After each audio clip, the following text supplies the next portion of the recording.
अभी यह हिरण्याक्ष और हिरण्यकश्यप कौन हैं? आप लोग शायद कथा सुने होंगे, पढ़े भी होंगे श्री रामचरितमानस में। द्वारपाल हरि के प्रिय दो, और जय और विजय जान सबको। यह भगवान के ही दो पार्षद हैं। अब कथा बहुत लंबी चली जाएगी महाराज।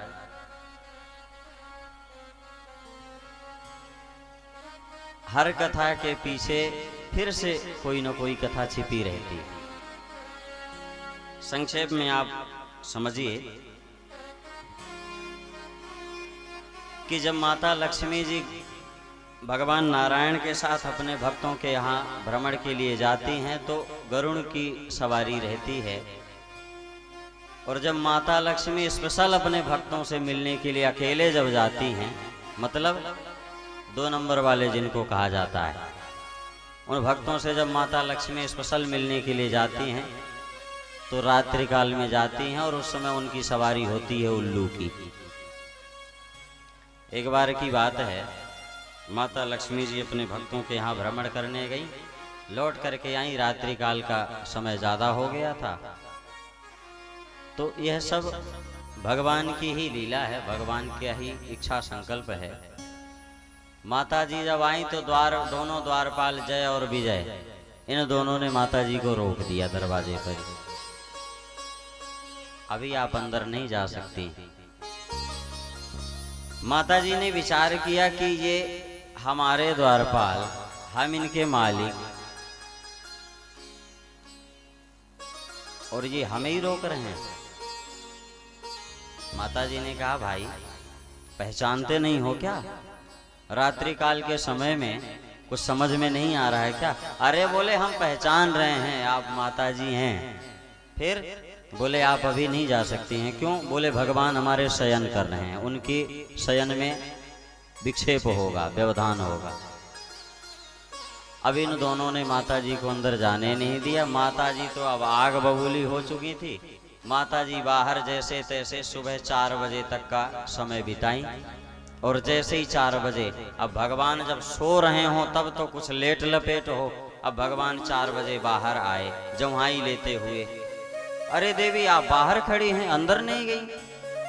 तो माता जी ने कोई भी शब्द नहीं कहा, कुछ भी नहीं बोली, भगवान की तरफ देखी भी नहीं, सीधे वो अंदर की तरफ चली गई। अंदर जाकर के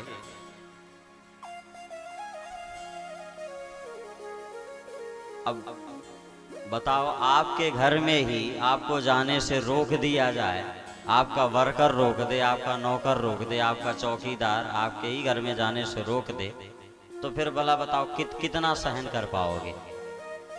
तो अब माता जी जाकर के गुस्से में बैठी भीतर।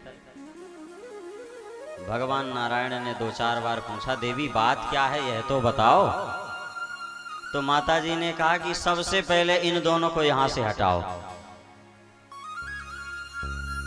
सब बातें बाद में, पहले इन दोनों को यहां से, जय और विजय को हटाओ, इनको नौकरी से बर्खास्त करो।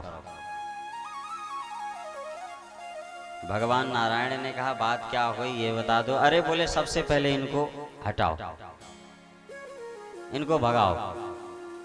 भगवान नारायण ने कहा, देखो देवी, यदि हम आपके कहने पर इन दोनों को भगा देते हैं तो हमारी बहुत अपकीर्ति फैलेगी, बड़ा जग में हंसाई होगी कि देखो नारायण ने अपनी पत्नी के कहने पर इतने वर्षों से सेवा में तत्पर रहने वाले दोनों द्वारपाल जय और विजय को भगा दिया।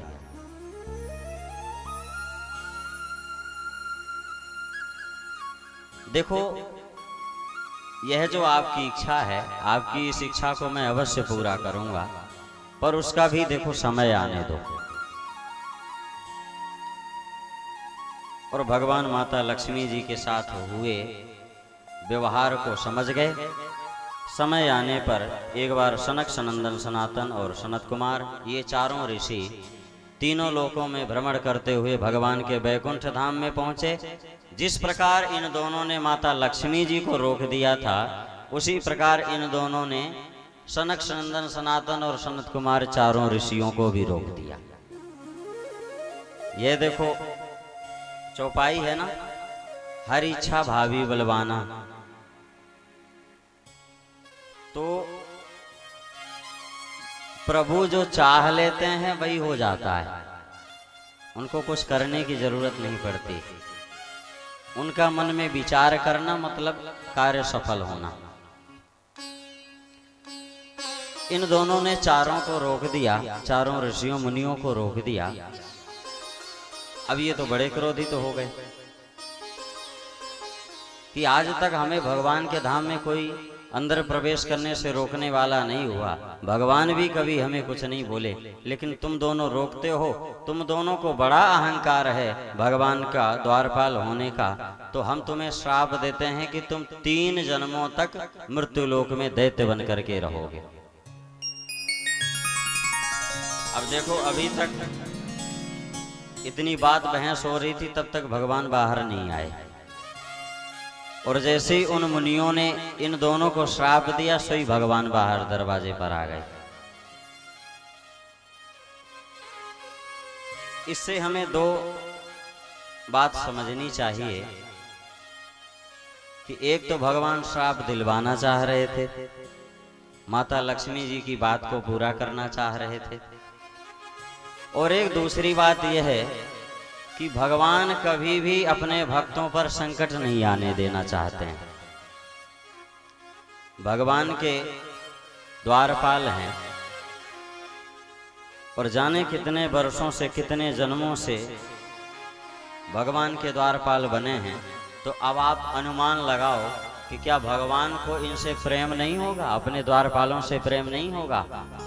और ये तो भगवान के परम भक्त हैं, भगवान से रहा नहीं गया और भगवान आकर के दरवाजे पर खड़े हुए। क्या हुआ, अब इन ऋषियों को, इन्होंने जब भगवान को देखा तो इन्हें बड़ा पश्चाताप हुआ, प्रभु हमसे अनर्थ हो गया। क्या बोले, हम अंदर प्रवेश करना चाहे, इन दोनों ने हमें रोक दिया, तो हमें क्रोध आया और हमने इन्हें श्राप दे दिया। क्या बोले, तुम 3 जन्मों तक मृत्यु लोक में दैत्य बन करके रहोगे। और प्रभु हमसे यह बड़ा अनर्थ हुआ है, हमें इसका बड़ा पश्चाताप है। भगवान ने कहा, कोई बात नहीं, मम इच्छा कह दीन दयाला, यह भी मेरी ही इच्छा है। भगवान बोले, अपने उन दोनों द्वारपालों को डरे सहमे से देख करके भगवान ने कहा, देखो जय और विजय, मैं तुमसे अनन्य प्रेम करता हूँ, तुमको मैं अपने आप से अलग कभी भी नहीं कर सकता हूँ और ना कभी होने दूंगा। यह तो हमारी ही इच्छा थी कि पृथ्वी, अब देखो बैकुंठ में बहुत दिन हो गए, तो हमारी इच्छा यह थी कि पृथ्वी लोक में चल करके कुछ दिन लीलाएं की जाए। तो दोनों ने कहा कि प्रभु, जब लीला में हमें सहयोगी ही बनाना था तो वैसे ही बोल देते, चल करके लीला कर लेते। ये सापा सापी, ये 3 जन्मों तक फंसाने की क्या जरूरत थी। तो महाराज, ये हिरण्याक्ष और हिरण्यकश्यप दोनों भगवान के ही द्वारपाल हैं और भगवान इनसे इतना प्रेम करते हैं। भगवान ने कहा कि देखो, तुम दैत्य तो बनोगे, पर दैत्य बनने के बाद भी तुम्हें मेरी स्मृति बनी रहेगी, किसी भाव से सही।